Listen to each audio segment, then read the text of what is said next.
भारतीय मुसलमानों को अपने अधिकारों से लाभ लेने में उनकी स्वतंत्रता और अवसर को सीमित नहीं किया जाना चाहिए, क्योंकि वे आमतौर पर आज़ादी के बाद से अन्य धर्मों से संबंधित भारतीय नागरिकों की तरह कार्य और मनोरंजन करते रहे हैं।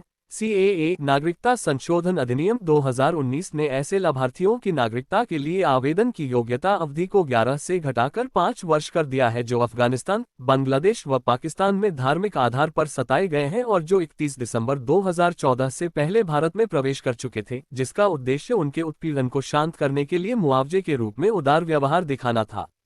भारत में रहने वाले मुसलमानों के लिए इस अधिनियम के क्या निहितार्थ हैं?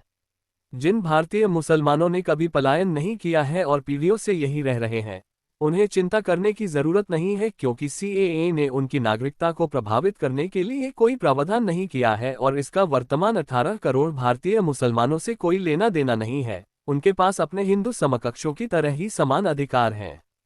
इस कानून के बाद किसी भी भारतीय नागरिक को अपनी नागरिकता साबित करने के लिए कोई दस्तावेज पेश करने के लिए नहीं कहा जाएगा। क्या बांग्लादेश, अफगानिस्तान और पाकिस्तान में अवैध मुस्लिम प्रवासियों को वापस भेजने का कोई प्रावधान या समझौता है? इन देशों में प्रवासियों को वापस भेजने के लिए भारत का इनमें से किसी भी देश के साथ कोई समझौता या संधि नहीं है। ये नागरिकता अधिनियम अवैध आप्रवासियों के निर्वासन से संबंधित नहीं है और इसलिए मुसलमानों और छात्रों सहित लोगों के एक वर्ग की चिंता की सीएए मुस्लिम अल्पसंख्यकों के खिलाफ है, अनुचित है।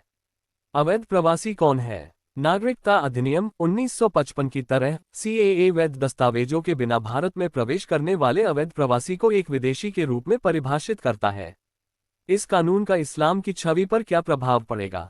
इन 3 मुस्लिम देशों में अल्पसंख्यकों पर हो रहे अत्याचार के कारण पूरी दुनिया में इस्लाम का नाम बुरी तरह खराब हुआ। हालांकि इस्लाम एक शांतिपूर्ण धर्म होने के नाते कभी भी धार्मिक आधार पर घृणा, हिंसा, किसी उत्पीड़न का प्रचार या सुझाव नहीं देता है। जुल्म के प्रति संवेदना और मुआवजा दर्शाने वाला ये कानून इस्लाम को जुल्म के नाम पर कलंकित होने से बचाता है। क्या मुसलमानों के लिए भारतीय नागरिकता प्राप्त करने पर कोई रोक है? नहीं। नागरिकता अधिनियम की धारा 6 के तहत दुनिया में कहीं भी मुसलमानों के लिए भारतीय नागरिकता प्राप्त करने पर कोई रोक नहीं है, जो प्राकृतिककरण द्वारा नागरिकता से संबंधित है विषय पर बात करता है। संशोधन की क्या जरूरत? इन 3 देशों के उत्पीड़ित अल्पसंख्यकों पर सहानुभूति दिखाने के लिए यह अधिनियम उन्हें भारत की सदाबहार उदार संस्कृति के अनुसार उनके सुखी और समृद्ध भविष्य के लिए भारतीय नागरिकता प्राप्त करने का अवसर देता है। नागरिकता प्रणाली को अनुकूलित करने और अवैध प्रवासियों को नियंत्रित करने के लिए इस अधिनियम की आवश्यकता थी। सरकार की पिछली पहल क्या है?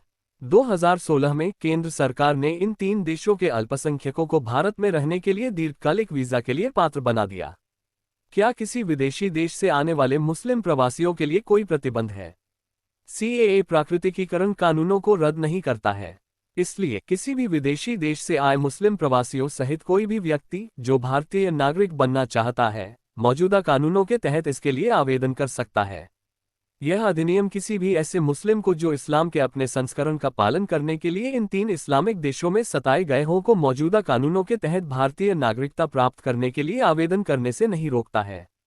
इस प्रकार मुस्लिम समुदाय को इस बात को समझने की आवश्यकता है कि वे विभाजनकारी तत्वों द्वारा फैलाई गई अफवाहों, फर्जी खबरों से प्रभावित न हो और न ही किसी भी प्रकार की हिंसा में शामिल हों।